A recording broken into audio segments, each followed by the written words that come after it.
Monsieur l'ambassadeur de Chine en France, Lou Chaillet. Merci de recevoir Mandarin TV pour ce nouvel entretien. Bonjour, je suis très content d'accepter cette interview. Les impacts du conflit entre la Russie et l'Ukraine touchent le monde entier et posent de nombreux défis à notre monde loin de la tranquillité. Le 21 avril, le président chinois Xi Jinping a avancé l'initiative pour la sécurité mondiale dans son discours à la cérémonie d'ouverture de la conférence annuelle 2022 du Forum de Boao pour l'Asie. Monsieur l'ambassadeur, pourriez-vous nous éclairer à ce sujet ? Actuellement, le conflit russo-ukrainien perdure. Les flammes de la guerre continuent de brûler sur le continent européen. La paix s'avère d'autant plus fragile et précieuse. C'est dans ce contexte que le président Xi Jinping a avancé l'initiative pour la sécurité mondiale à la conférence annuelle 2022 du Forum de Boao pour l'Asie, pour fournir une solution dont on a besoin urgent. Cette initiative comprend 6 engagements, à savoir s'engager à porter la vision de sécurité commune, intégrée, coopérative et durable, s'engager à respecter la souveraineté et l'intégrité territoriale des différents pays, s'engager à observer les buts et principes de la Charte des Nations Unies, s'engager à prendre en compte les préoccupations sécuritaires légitimes de tous les pays, s'engager à rechercher par voie de dialogue et de concertation des solutions pacifiques aux divergences et différends interétatiques, et enfin s'engager à adopter une approche globale pour préserver la sécurité traditionnelle et la sécurité non traditionnelle. Cette initiative importante non seulement incarne une grande vision globale, mais aussi comporte des solutions pragmatiques aux problèmes concrets. Elle vise à la fois à régler les problèmes de sécurité immédiats et à préserver fondamentalement la paix durable dans le monde.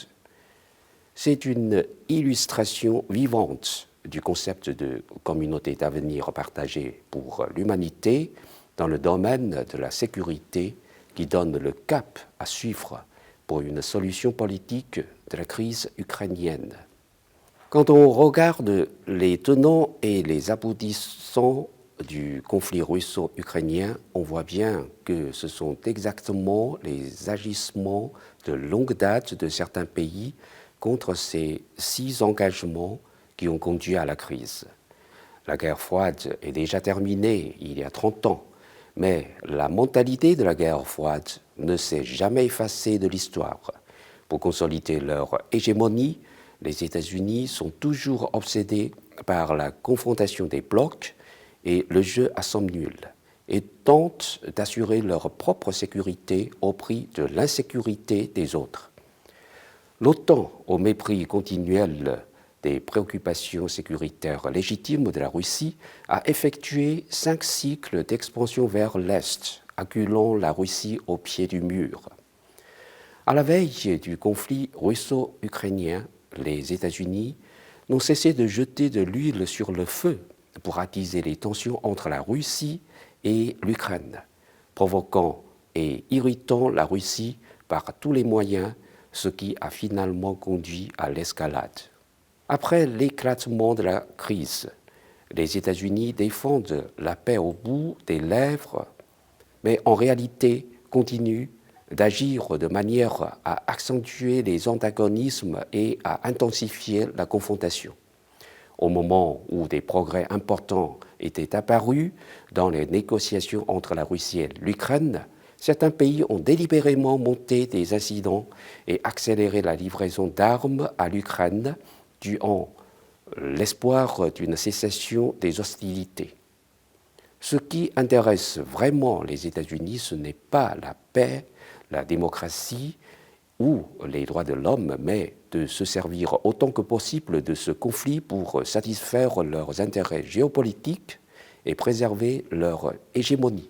Le président Xi Jinping souligne que l'humanité forme une communauté de sécurité indivisible comme les faits l'ont démontré une fois de plus, la mentalité de la guerre froide ne peut que saper l'architecture de la paix mondiale. L'hégémonisme et la politique du plus fort ne peut que mettre en péril la paix dans le monde et la confrontation des blocs ne peut qu'accentuer les défis sécuritaires du XXIe siècle. L'initiative pour la sécurité mondiale est un nouveau bien public mondial fourni par la Chine.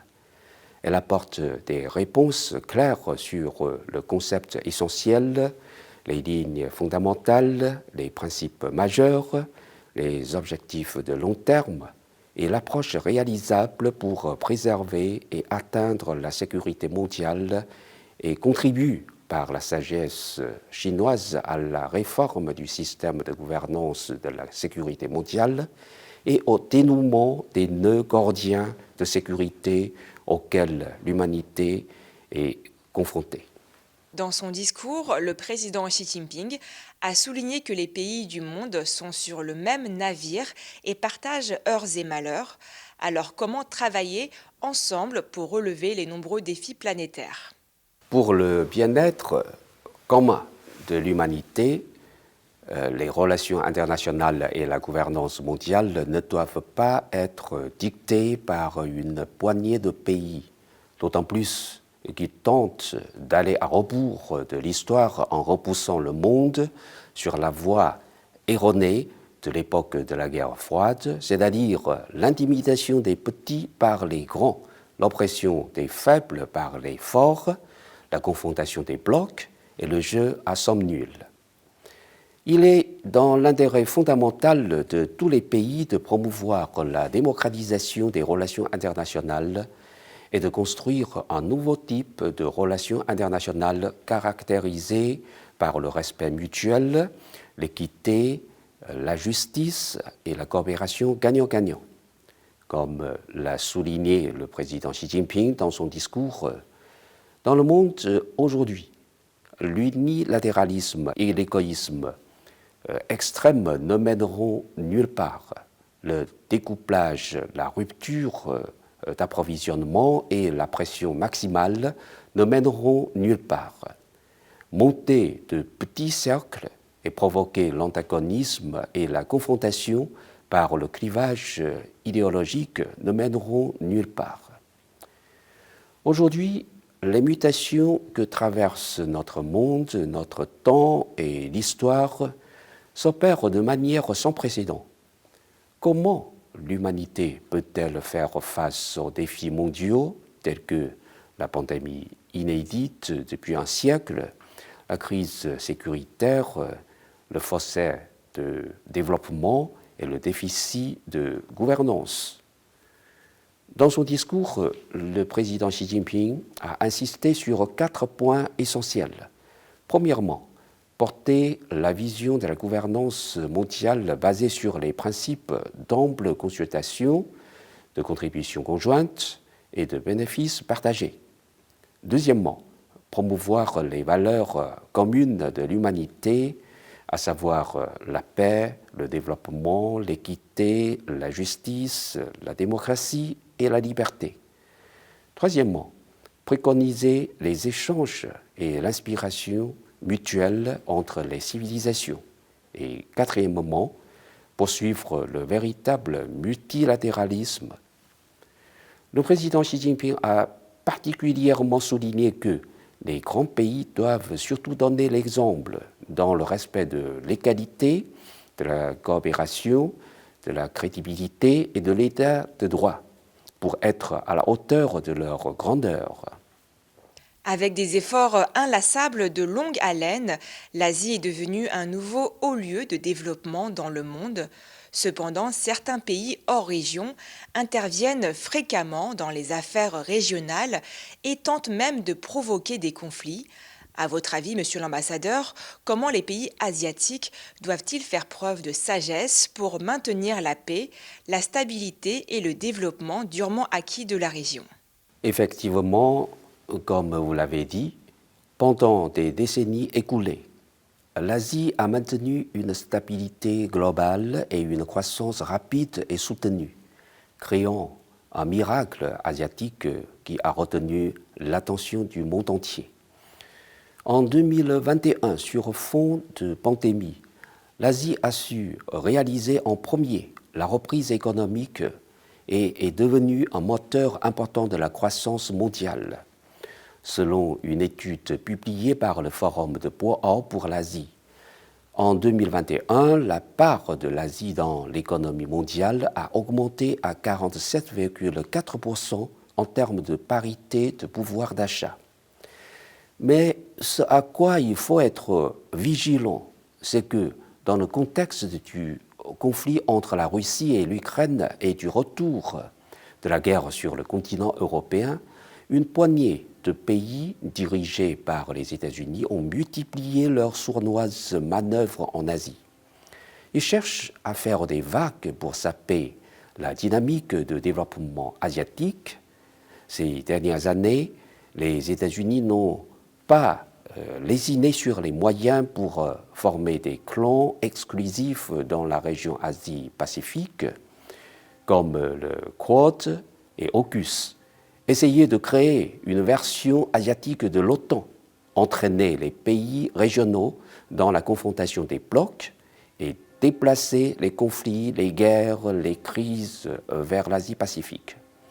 Ces actes sont à contre-courant de l'histoire, contreviennent aux intérêts fondamentaux et à la volonté générale des peuples asiatiques et sont voués à l'échec.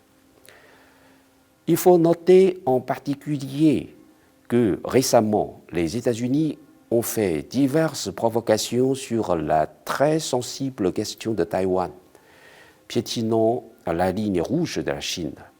Bien que la question de Taïwan soit d'une nature différente de celle de l'Ukraine, les récentes actions dangereuses des États-Unis rappellent ce qu'ils ont fait avant le conflit russo-ukrainien.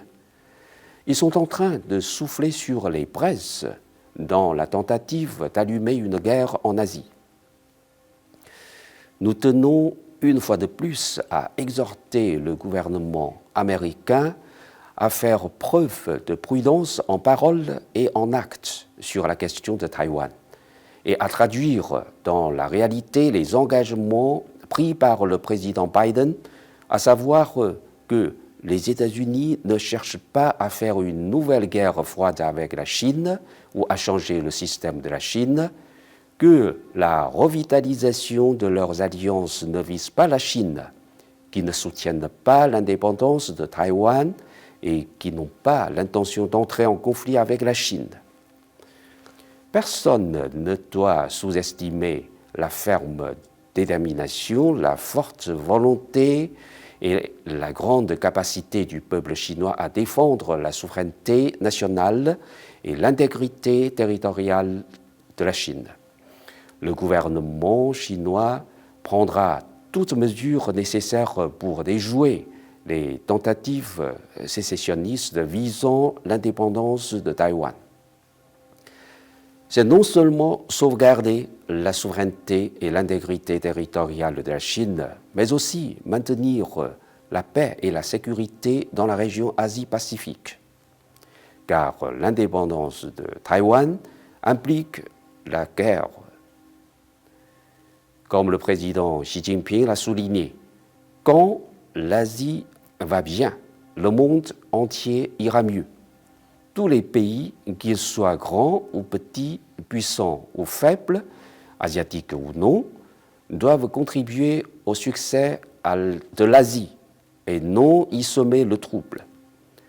La Chine travaillera avec les pays de la région pour maintenir la paix, renforcer la coopération et promouvoir la solidarité, afin de prendre fermement en main notre destin. Monsieur l'ambassadeur, ces derniers temps, certains médias occidentaux se sont montrés très préoccupés par la stratégie zéro Covid dynamique en Chine. Ils disent que la Chine se referme sur elle-même, ce qui perturbe les chaînes industrielles et d'approvisionnement mondiales. Il suggère même que les perspectives économiques de la Chine s'assombrissent et pèseront sur la reprise mondiale. Quelle est votre réaction à cet égard, monsieur l'ambassadeur? Depuis quelque temps, la presse occidentale a fait beaucoup de conjectures, de mauvaises interprétations, voire de calomnies au sujet des mesures sanitaires chinoises. Comme le président Xi Jinping l'a clairement indiqué, la vie et la santé sont un préalable au développement et au progrès de l'humanité. Pour vaincre définitivement de la COVID-19, nous devons encore déployer des efforts ardus. Les pays doivent se soutenir mutuellement, renforcer la coordination des mesures sanitaires et améliorer la gouvernance mondiale de la santé publique. En vue d'une synergie internationale puissante face à l'épidémie.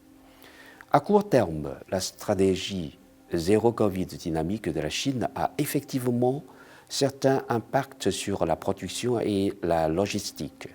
Mais à moyen et long terme, ce n'est qu'en poursuivant la stratégie zéro Covid dynamique et en coordonnant scientifiquement la réponse à la Covid avec le développement économique et social que nous pourrons assurer la stabilité et la fluidité des chaînes industrielles et d'approvisionnement international et à apporter un soutien durable et solide à la reprise économique mondiale. Choisir Tangping, c'est-à-dire s'allonger à plat et ne rien faire, reviendra à laisser l'épidémie se propager. Certes, cela pourrait stimuler temporairement la consommation et la production, mais la pénurie de main-d'œuvre et d'autres problèmes causés par une infection à grande échelle laisseront de multiples séquelles et pèseront sur le développement économique. Poursuivre la stratégie zéro Covid dynamique, c'est non seulement être responsable envers la vie et la santé du peuple chinois, mais aussi apporter notre part de contribution en tant que grand pays à la lutte contre la pandémie et au développement économique mondial. Depuis le début de l'année, tandis que la pression à la baisse sur l'économie mondiale ne cesse d'augmenter, l'économie chinoise a aussi rencontré des problèmes saillants. Mais les fondamentaux de l'économie chinoise restent inchangés, c'est-à-dire un grand potentiel, une forte résilience, une grande vitalité, une large marge de manœuvre et une multiplicité d'outils macroéconomiques. Selon les chiffres du Bureau national des statistiques de Chine, au premier trimestre, le PIB de la Chine a augmenté de 4,8% en glissement annuel, les investissements au secteur manufacturier de 15,6%, la valeur ajoutée de l'industrie manufacturière de haute technologie de 14,2% et l'indice des prix à la consommation n'a monté que de 1,1%. Les principaux indicateurs se situent tous dans une fourchette raisonnable et les points positifs ne manquent pas, ce qui montre que l'économie chinoise a pris un bon départ en 2022, progresse dans la stabilité et que la structure économique de la Chine continue d'être optimisée. Bien que le FMI et la Banque mondiale aient récemment revu à la baisse leurs prévisions de croissance pour la Chine, les perspectives de développement économique de notre pays restent nettement meilleures que les autres grandes économies, tant en termes de prévisions de croissance que d'ampleur de révision à la baisse. 2022 est une année très importante pour le développement national de la Chine. Dans le deuxième semestre se tiendra le 20e congrès du Parti communiste chinois, qui sera l'occasion de tracer la feuille de route du développement futur de notre pays. Malgré un environnement extérieur complexe est préoccupant, la Chine dispose d'une bonne base, de larges espaces et des moyens nécessaires pour stabiliser les fondamentaux macroéconomiques et maintenir l'économie dans la zone raisonnable. Il n'est donc pas nécessaire d'être pessimiste sur les perspectives économiques de la Chine. L'ouverture sur l'extérieur constitue une politique fondamentale de la Chine. La Chine est déjà profondément intégrée dans l'économie mondiale et le système international. Ceux qui parlent du repli de la Chine n'ont qu'une compréhension très superficielle de notre pays. Comme le président Xi Jinping l'a souligné, la Chine appliquera le nouveau concept de développement sur toute la ligne, accélérera la construction de la nouvelle dynamique de développement et œuvrera à réaliser un développement de haute qualité. Quels que soient les changements dans le monde, la confiance et la détermination de la Chine resteront inébranlables pour poursuivre la réforme et l'ouverture. La Chine est en train d'élargir une ouverture de haut niveau sur l'extérieur, ce qui donnera, j'en suis sûr, une forte impulsion à la stabilisation et à la reprise de l'économie mondiale et offrira des opportunités de marché plus larges à tous les pays. Merci beaucoup, Monsieur l'ambassadeur de Chine en France, Lou Shaye, d'avoir répondu à nos questions. Je vous en prie. Merci.